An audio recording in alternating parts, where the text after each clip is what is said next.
और यह जब फैक्ट्री चालू होगा तो 400 2 यूनिट में 480 टन प्रत्येक रोज इसको मक्का चाहिए। तो मक्का किसानों को सीधे लाभ होगा, उसका उचित मूल्य मिलेगा और फिर 6 महीना के बाद स्टार्च वाला भी चालू होगा। तो दोनों मिलकर के लगभग 1000 टन मक्का रोज यहाँ खपत होगा। इससे बड़ी राहत यहाँ के किसानों को मिलेगी और अररिया जिला में लंबित मांग था यहाँ मक्के का स्टार्च का फैक्ट्री बने। अब वह इसी साल में 2022 के अंत तक इसको हम चालू करने जा रहे हैं।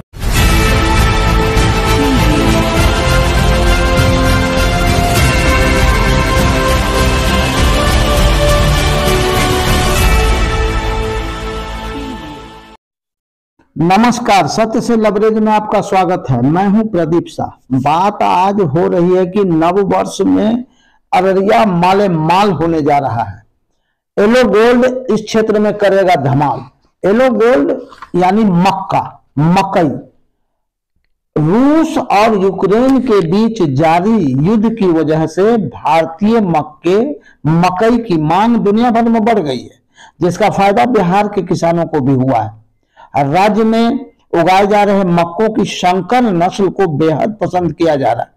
इसी के सहारे राज्य सरकार अब भावी योजना बनाने में जुट गई है।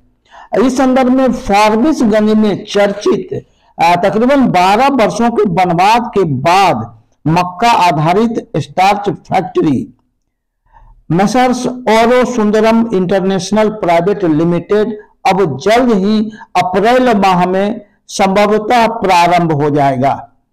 तो इसके प्रारंभ होने से हजारों किसानों की तकदीर बदलेगी। बड़ी संख्या में लोगों को फारबिसगंज में काम मिलेगा।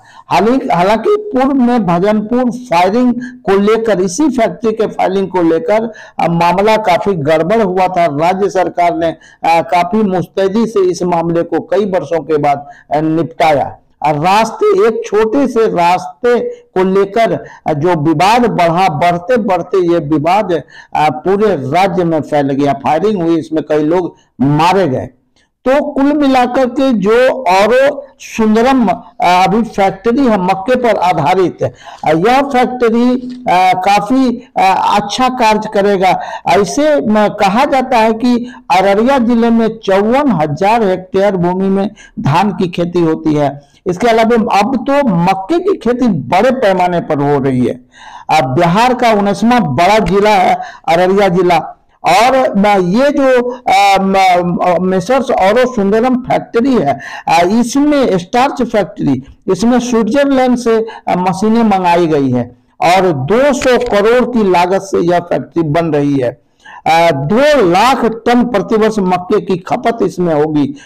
3 लाख टन मक्के का उत्पादन होता है अररिया जिले में। तो कुल मिलाकर के बियादा की जमीन पर जो यह स्टार्च फैक्ट्री है, इसको लेकर काफी लोगों में उम्मीद है। उम्मीद तो हालांकि नव वर्ष में कई चीजों पर है। जोगबनी से इंटरसिटी चलने की बात आ रही है, टाटा लिंक के चलने की बात आ रही है, जोगबनी अमृतसर आम्रपाली एक्सप्रेस चलने की बात आ रही है। इसके साथ 14 वर्षों से लंबित फारबिसगंज और सहरसा रेलखंड के बीच ट्रेनों का परिचालन, या यूं कह सकते हैं कि पूर्वोत्तर सीमांत रेलवे और मध्य पूर्व रेलवे का संगम होगा। कोसी, मिथिला और रेणु माटी के क्षेत्र का संगम होगा। करोड़ों लोगों का संपर्क अब पूर्वोत्तर के राज्यों से फारबिसगंज सहरसा रेलखंड के माध्यम से हो सकेगा।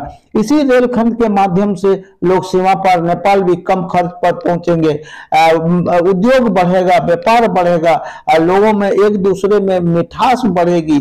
तो कुल मिलाकर नव वर्ष अररिया जिले में नया सौगात लाने जा रहा है। अररिया के सांसद प्रदीप नारायण सिंह ने हालांकि पिछले दिनों इस फैक्ट्री का दौरा किया था, साथ में शाहनवाज हुसैन भी थे मंत्री महोदय। तो उस वक्त कहा गया था कि दिसंबर माह में इसको प्रारंभ कर दिया जाएगा, लेकिन अब जो बातें हुई है उसे लगता है कि अप्रैल माह में इसको चालू कर दिया जाएगा।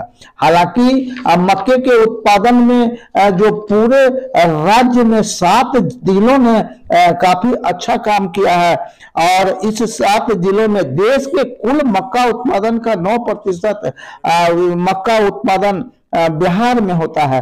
तो आंध्र प्रदेश, कर्नाटक, राजस्थान, महाराष्ट्र के बाद बिहार देश का 5वां सबसे बड़ा मक्का उत्पादक राज्य है।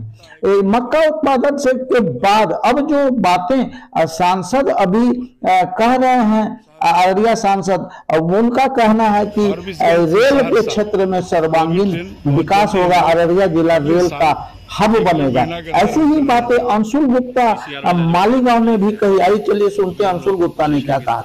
जनवरी में उसको चालू कर दिया जाए। उम्मीद है कि नए साल में नई एक सुबह शुरू होगी जब ये एशिया सहरसा की ब्रॉडगेज की नई लाइन बनकर तैयार हो जाएगी।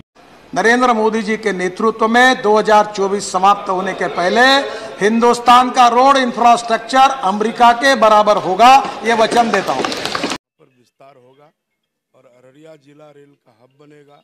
जैसे अररिया टू सुपौल, अररिया टू गलगलिया या फारबिसगंज से सहरसा जो बड़ी लाइन में परिवर्तन होना था वह काफ़ी लंबे समय से काम चल रहा था, परंतु लगता है कि अगले माह दिसंबर तक फारबिसगंज से सुपौल भी सहरसा भी चालू हो जाएगा। फारबिसगंज से सहरसा वह भी ट्रेन बहुत जल्दी हम लोग अगले साल 1-1.5 महीना के अंदर हम चलाने जा रहे हैं।